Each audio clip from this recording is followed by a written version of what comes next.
Le dernier combat dans le secteur 9. Les étoiles étaient en train de mourir, pas littéralement et pas encore. Mais pour le commandant velu de la flotte de défense du Conseil galactique, c'était le sentiment. Depuis la promesse du pont de l'Aube, elle regarda l'écran tactique clignoter et s'éteindre tandis qu'un autre croiseur allié disparaissait dans une explosion de plasma blanc chauffé à blanc. Il restait 17 vaisseaux. Une heure plus tôt, ils étaient 63. Commandant, le Avernet se préparait pour une nouvelle poussée. Son officier tactique signala que ses mandibules claquaient sous l'effet d'une panique à peine contenue. Il était Kitraki, une espèce connue pour son calme sous le feu.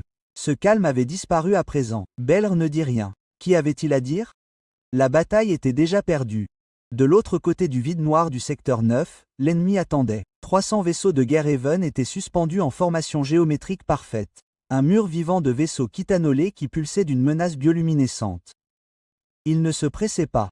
Il n'en avait pas besoin. Le collectif Haven se battait avec la patience d'un prédateur qui savait que sa proie n'avait plus nulle part où aller. Ils avaient toujours eu raison. Tous les vaisseaux, transmet Velris, sa voix ferme malgré le tremblement de ses griffes.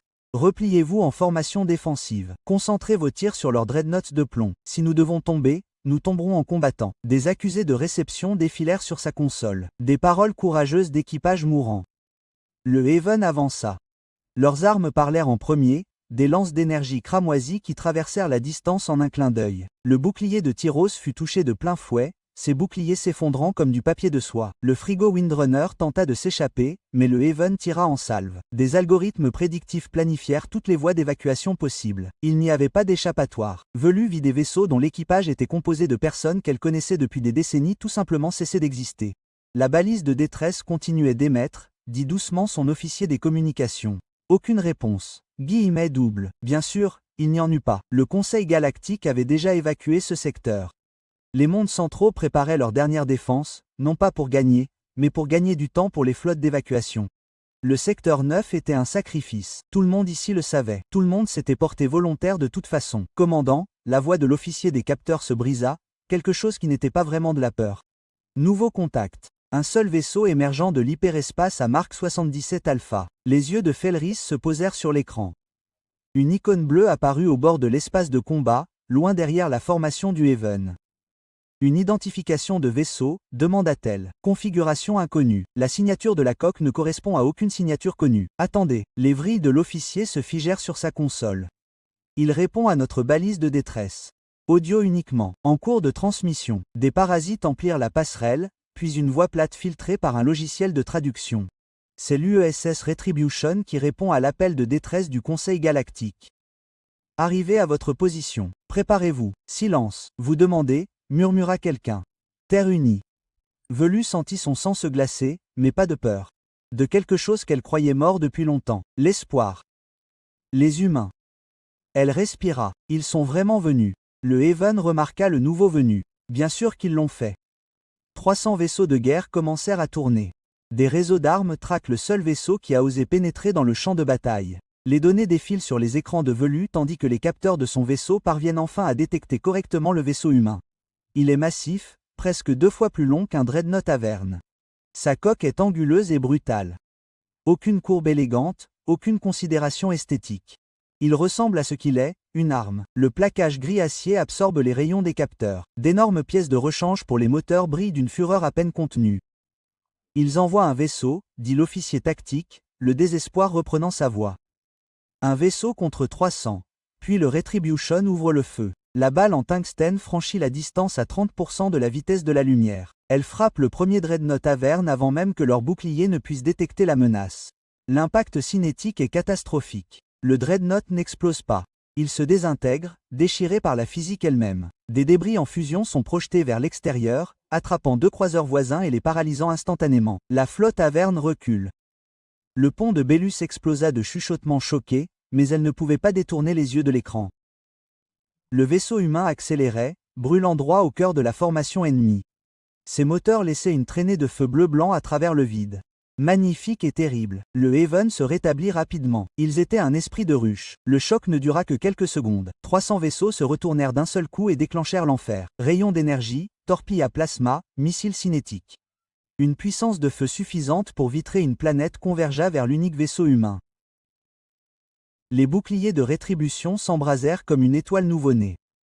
Impossible, murmura quelqu'un. Le vaisseau humain s'enfonça plus profondément dans la formation. Les systèmes de défense ponctuels explosèrent. Les missiles moururent par dizaines. Les faisceaux d'énergie se dispersèrent sur le blindage angulaire conçu pour dévier plutôt que pour absorber. Et pendant ce temps, ces terribles canons à rails continuaient de tirer. Chaque tir était un petit-fils de fureur cinétique. Chaque tir tuait. Puis le Retribution lança ses missiles. Le feu nucléaire s'épanouit dans l'obscurité. Pas une seule ogive, des dizaines. Le vide s'illumina de détonations de fusion, chacune suffisamment puissante pour fendre une lune. Les vaisseaux du Havre disparurent dans les sphères en expansion de plasma surchauffé. Bellus réalisa qu'elle était debout.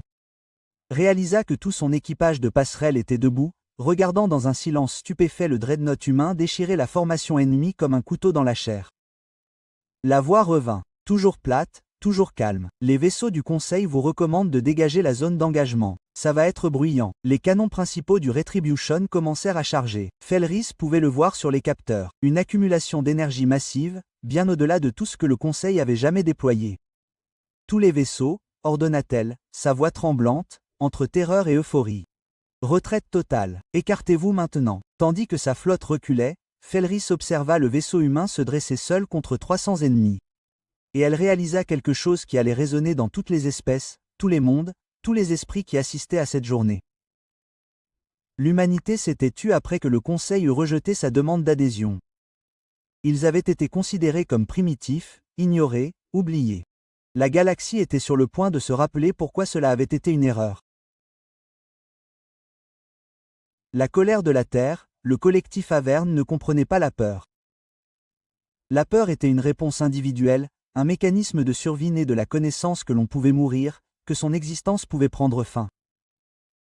Les Avernes étaient au-delà de telles choses. Ils étaient un seul esprit à travers des milliards de corps. Une seule conscience répartie à travers la chair et le métal et les mathématiques froides de la guerre. Lorsque 10 000 de leurs vaisseaux moururent, le collectif ressentit un inconvénient. Mais maintenant, alors que le dreadnought humain taillait à travers leur formation comme une faux dans le blé, quelque chose de nouveau se propageait dans l'esprit de la ruche. Pas la peur, il n'avait pas de mots pour cela, pas de concept pour cela. Encadrez-le. Mais s'il avait été capable de telles choses, il l'aurait appelé doute. Les rétributions ne se battaient pas comme les autres espèces. La guerre galactique était élégante et calculée. Les flottes manœuvraient à distance. Les boucliers absorbaient les dégâts et les batailles étaient remportées grâce à des tactiques et une puissance de feu supérieure, au fil des heures ou des jours. Il y avait des règles, peut-être tacites, mais comprises. La guerre était une partie d'échecs jouée avec des vaisseaux spatiaux. L'humanité n'avait jamais appris ces règles, ou peut-être les avait-elle apprises, et avait simplement choisi de les ignorer. Le vaisseau humain s'est écrasé directement dans la plus dense concentration de vaisseaux Avernes. Les moteurs hurlaient à pleine puissance militaire. Ces canons à rails tiraient à un rythme qui ressemblait presque à un battement de cœur. Toum voyageait si vite que les effets relativistes transformaient les limaces de tungstène en paquets de physique à peine contenus. Lorsqu'elle frappait, la matière ne se brisait pas simplement, elle échouait. Un porte-avions Even a été directement touché par ses baies de lancement. La limace a traversé 6 ponts avant que son énergie cinétique ne se dissipe enfin, liquéfiant les cloisons et vaporisant tout ce qui se trouvait sur son passage. Chemin. Le porte-avions s'inclina, l'atmosphère s'échappant d'une blessure de la taille d'un pâté de maison. Le Averne s'adapta. Il s'adapta toujours. 50 vaisseaux concentrèrent leurs tirs sur un seul point des boucliers avant du Retribution. Une puissance de feu combinée capable de stériliser un continent martela sans cesse le même mètre carré de champ défensif.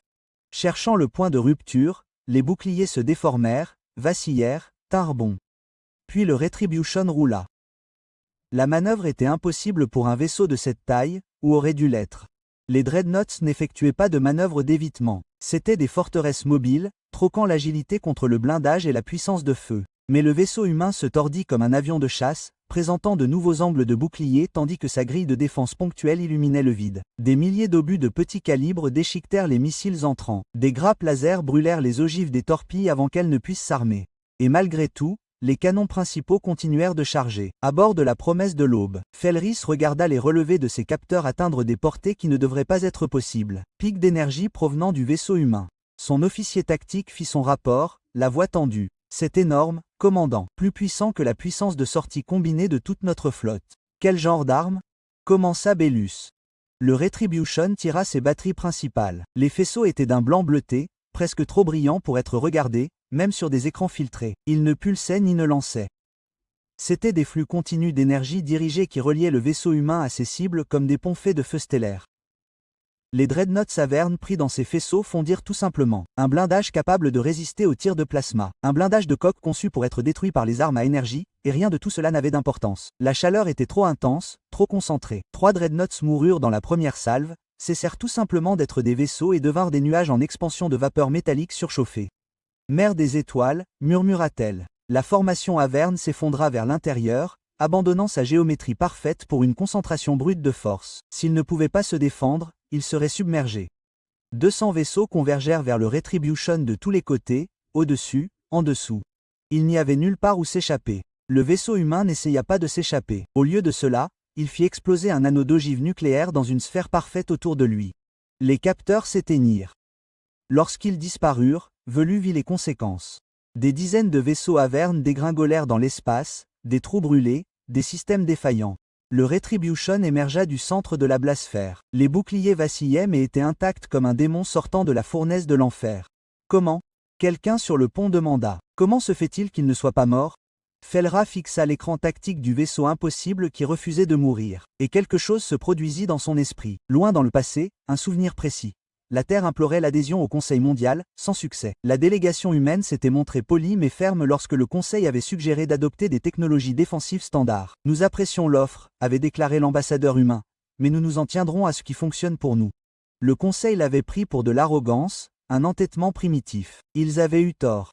L'humanité n'avait pas rejeté la technologie galactique parce qu'elle était trop fière pour apprendre. Elle l'avait rejetée. Elle l'avait rejetée parce qu'ils avaient déjà résolu les problèmes différemment. Des méthodes plus dures, plus rudimentaires, mais des méthodes qui fonctionnaient. Le Retribution n'avait pas de boucliers énergétiques élégants qui pouvaient être calibrés et ajustés. Il avait des champs défensifs superposés alimentés par des réacteurs qui brûlaient suffisamment pour rendre les étoiles jalouses. Il n'avait pas de suite de guerre électronique sophistiquée. Il était tellement blindé qu'il pouvait encaisser des coups qui paralyseraient d'autres vaisseaux et continuer à se battre. C'était un vaisseau construit par une espèce qui avait appris à faire la guerre avant d'apprendre à quitter sa propre atmosphère. Une espèce qui s'était presque détruite une douzaine de fois et qui avait survécu d'une manière ou d'une autre. Le Avern a essayé une approche différente. Des nacelles d'abordage lancées par centaines. Des vaisseaux organiques qui pouvaient s'accrocher aux coques ennemies et les brûler. Une fois à l'intérieur, les soldats du Avern submergeaient les défenseurs par leur nombre. C'était une tactique qui avait fonctionné contre toutes les espèces qu'ils avaient rencontrées. Les nacelles atteignirent la coque du Retribution, s'y accrochèrent et commencèrent à couper. Puis la coque du vaisseau humain s'électrisa. Des millions de volts. Une explosion se propagea sur le blindage, faisant griller chaque capsule d'abordage en quelques secondes. Ceux qui survécurent au choc initial furent projetés par des éclairs explosifs, dégringolant dans l'espace. Une nouvelle voix se joignit à la bataille. Humaine, mais différente de la première, plus jeune, plus en colère. Bien essayé, bande de sales salauds, mais si vous voulez monter sur ce vaisseau, vous allez devoir frapper d'abord. Des rires résonnèrent sur le canal de communication. Des rires humains. Au milieu d'une bataille qui allait décider du sort des civilisations, les humains riaient. Bellus sentit un frisson lui parcourir l'échine. Quel genre d'espèce riait au combat? Le Retribution plongea plus profondément dans la formation Avern, et ses batteries secondaires s'ouvrirent à présent. Des centaines de canons plus petits que les capteurs de Velu avaient failli manquer. Ils tiraient des salves puissantes, des armes cinétiques primitives qui n'auraient pas dû être efficaces contre les navires de guerre modernes. Mais le volume avait une qualité qui lui était propre. La tempête de projectiles déchira les avions de chasse, paralysa les capteurs et transforma l'espace autour du vaisseau humain en un véritable vortex. Zone interdite de métal volant. Les vaisseaux Avern qui s'approchaient trop près étaient tout simplement réduits en miettes. Commandant, son officier des communications a appelé. Le vaisseau humain nous appelle. Canal direct. Velra s'est redressé. Passez-les. La voix qui est arrivée était la première, la voix calme et neutre. Mais maintenant, il y avait quelque chose en dessous. Pas vraiment de l'émotion, plutôt de la satisfaction. Vaisseau du Conseil, ici le capitaine Sarachen de l'UESS Retribution. Désolé d'être en retard. Nous étions loin lorsque votre appel de détresse nous est parvenu. Capitaine Shen, réussit à dire Felris en essayant de garder une voix ferme. Votre aide est. Nous pensions que vous pensiez que nous ne viendrions pas. Ouais, on nous fait souvent ça. Une pause. Le Conseil a rejeté notre demande d'adhésion. Il a dit que nous étions trop agressifs, trop belliqueux, pas assez civilisés pour la société galactique. Velu n'a rien dit. Elle avait lu ces rapports, et les avait même approuvés. Il s'avère que le capitaine Shen a continué, être belliqueux a ses avantages. Madame, recommandez à votre flotte de rester en position. Nous allons terminer. Terminer? Velu observa son écran tactique. Il y avait encore plus de 150 vaisseaux à Verne. Capitaine, même avec les capacités de votre vaisseau, commandant Velu, avec tout le respect que je vous dois, nous ne sommes pas venus ici pour survivre. Nous sommes venus ici pour gagner. Observez et apprenez. Le canal se referma. Le Retribution cessa de s'esquiver, cessa de manœuvrer. Il resta simplement suspendu dans l'espace au centre de la formation à Verne, les moteurs à pleine puissance pour maintenir sa position face à la masse ennemie. Et puis il déchaîna tout. Les canons à rail tirèrent en mode automatique. Les faisceaux d'énergie balayèrent les formations comme des hélicoptères. Les nacelles de missiles s'ouvrirent et projetèrent leurs charges utiles dans toutes les directions. Les systèmes de défense ponctuels créèrent des champs de tir qui se chevauchaient que rien ne pouvait pénétrer. Le vaisseau humain devint une sphère de pure destruction. La mort rayonnait vers l'extérieur à la vitesse de la lumière, du son et du métal projeté. Les vaisseaux à Verne moururent par dizaines.